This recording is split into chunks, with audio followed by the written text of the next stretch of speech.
Hey, welcome to Golden Chat, where we provide straight talk. Each week, we deliver great insights about senior living to seniors, but also to investors who want to invest in senior living. So this time is for you. Is how to invest easier. So I'm your host Stella with your co-hosts Pedro and Lana. Good afternoon. Afternoon, Good everyone. afternoon, everyone. So today's question it's actually one of our caller. His name Mhm. is Peter, and Peter is an owner of a rental owner, and actually experienced difficulties during COVID-19. He had a lot of his properties that were rented to regular tenants, and they lost their job, and they were not able to pay. So he understood the situation, but as an investor, he wanted to Mhm. know how he can make it safer for himself in the future. So he called us and wanted to know whether it would be a good option to rent his home to a senior living operator. So what do we have to say about that? What's your view on that, Pedro? Well, I think it would be a great idea, and one of the major reasons I'm going to say that is really on the aspects of a social purpose piece, because at the end of the day, you're going to have an opportunity in which you're not just an investor, but you're part of a bigger production. Hmm. Where your investment now provides a service in senior living, and with that being said, it's going to provide services for seniors. It's going to be part of an employment process for individuals. It's going to offer a bigger picture. So you're going to have more meaning. It's going to have a better meaning for your investment.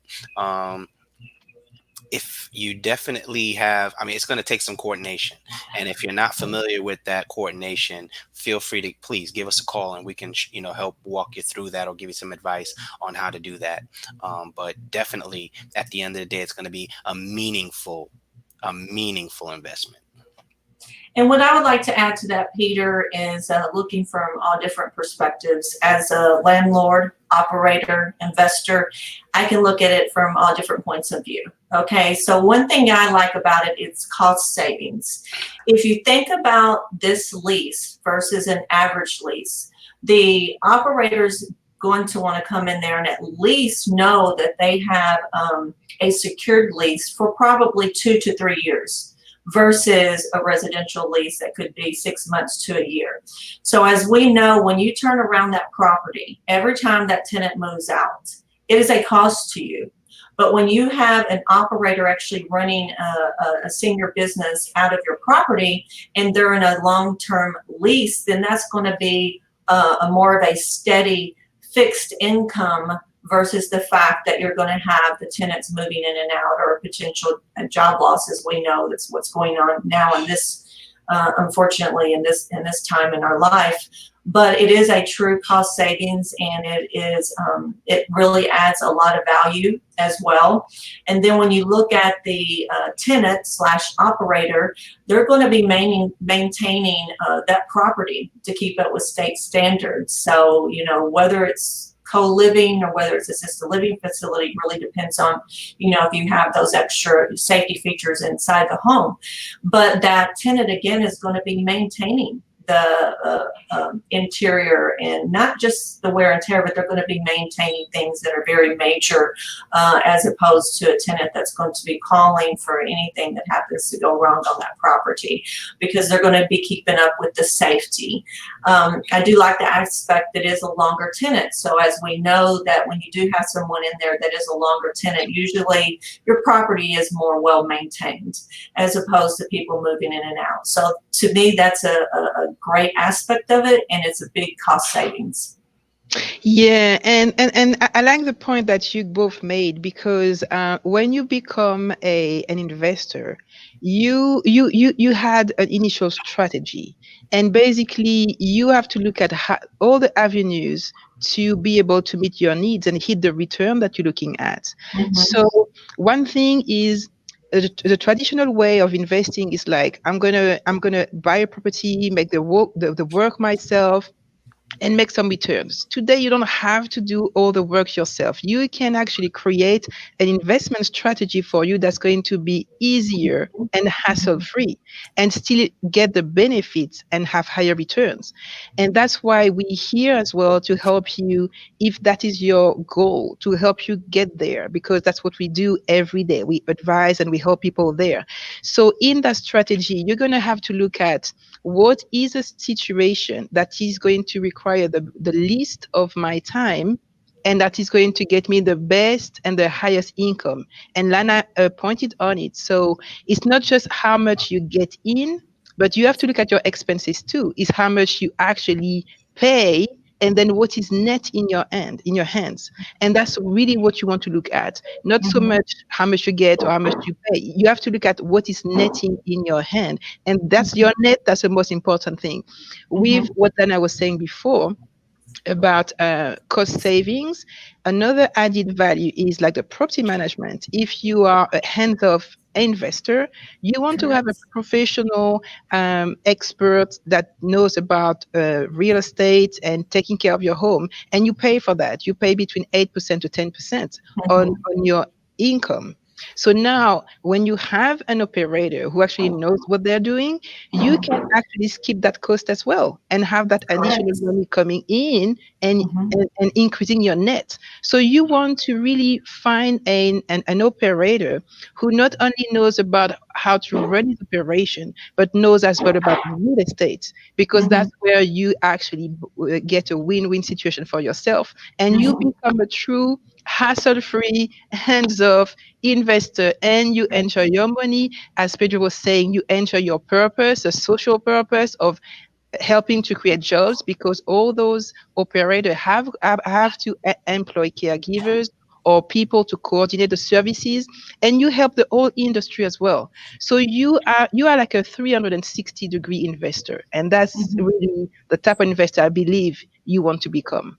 Mhm. And and sometimes investors really want a little bit more of a clear understanding. So allow me to say that one of my organizations is a product of renting. As an operator, I'm renting one of my properties. So with that being said, since 2013 to now, it's been 7 years that I've been renting. So on the investor side, I can say that. The property is probably paid. We've probably paid for itself already. However, the way I'm structured, it's more advantageous for me to rent. So it's a win-win situation. The Mhm. lease is what pretty much strategizes who does what, and that's done at the front. So with my long-term lease, my landlord isn't worried about, oh my goodness, and next year I'm going to have to do this. I'm going to have to, he doesn't have to worry about those things anymore. And on the flip side, I don't have to worry either. So it's a win. It's been a win-win. So I can say, being a product of the scenario, that it's something that you should definitely seek more information. And if you need that, please reach out, and we'll try to get you that information. Yeah, and I'm glad that you said that, because that scenario worked well for your investor owner, because you said you've been there 7 years. That means for them, they had no turnover. They had Mhm. no vacancy for 7 years. Look at all that money that's actually coming in their hand each month. So Correct. it's like it's beneficial. And I'm thinking about those investors who have multiple investments, Right. multiple locations, multiple homes. And let's say that, like with an operator like you that is successful like you, that you want to open different location. So you have a win-win situation for everybody. You can expand your operations, and they can have all their facilities, all their homes rented for, like you said, 7 years. Look at that. Yeah. Look at that opportunity. Right. That in itself just explains what we're talking about with the cost savings and the long-term lease that you go to bed with, which is huge because when you are definitely turning over those properties every year to every 2 years at a minimum and doing these repairs because of the wear and tear and the fact that these tenants sometimes, not all the times, don't take care of the property as well as we would like them to. But when you have a business and an operator that is actually running a successful senior home care facility, that in itself is priceless, as well as the points that we made about the job opportunities that you're creating for your community. The fact that you're providing that shelter and living facility for these seniors that so well deserve to be in a community that someone loves and is taking good care of them. So it's an amazing business opportunity. We've hit on a lot of really good points. And Peter, we really appreciate your phone call, and we look forward to more questions. So therefore, please continue to send us your questions, or you can even call us at 407-794-7277, or just send us an email at hello@easierlivingforyou.com, and find all of our previous podcasts on www.easierlivingforyou.com. Please subscribe, give us those likes, 2 thumbs up, man, because we're out here for you. We want to help you any way possible. So join us next week again on Golden Chat at 12:45 p.m. And everyone stay so safe out there and have a wonderful day. Thank you. Have a wonderful day. Bye-bye. Thank you, guys.